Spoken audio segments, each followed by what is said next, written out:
everyone, it's Jessica Riffle Edwards in Wilmington, North Carolina, and I want to talk about a topic that comes up all the time in real estate these days and has for the last, I would say, year or so, and that's closing cost.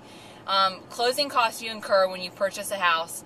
You always have to pay lender fees and things like that, but home inspection, attorney's fees, home insurance on the property, all those things play into the closing costs that you have to come up with and bring to closing when you purchase a house.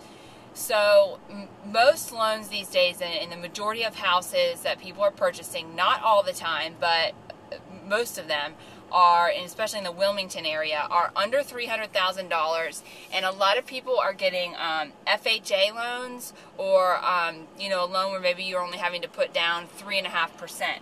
So a lot of people have limited cash that they are able in wanting to put down on the house when they are purchasing.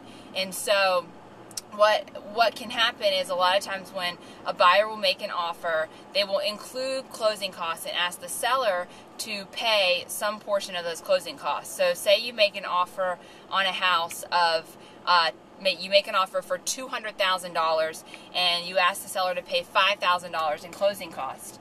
How this helps the buyer is that as a buyer, that's $5,000 less cash that you have to bring to closing. So $5,000 less you have to bring cash to closing. But you're only, and it's putting $5,000 more on your mortgage. So, $5,000 added to a mortgage is maybe going to be around $30 a month. So a lot of people are choosing to go this route and ask for some sort of closing cost, whether it's $1,000, $2,000, $3,000, because you don't notice the difference in your mortgage, but you do notice the cash out of your pocket because it really helps with the amount of cash you have to bring to closing.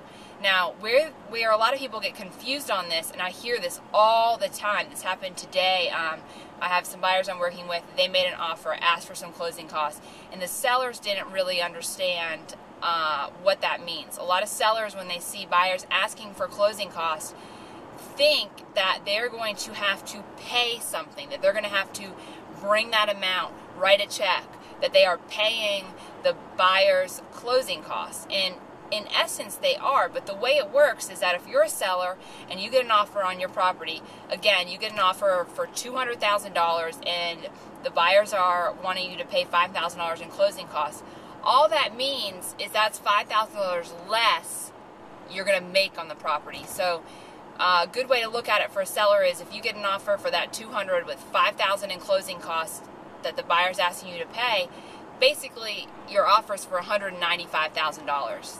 That's what you're going to get from the house, $195,000. If a seller gets an offer on a house for $227,000 and the buyers are asking for $2,000 in closing costs, so you have an offer for $227,000, buyers are asking for $2,000 in closing costs, all that means is the bottom line of the price that you're going to get for your house is basically $225,000 minus that $2,000. It just comes off of the money that you're making on the house.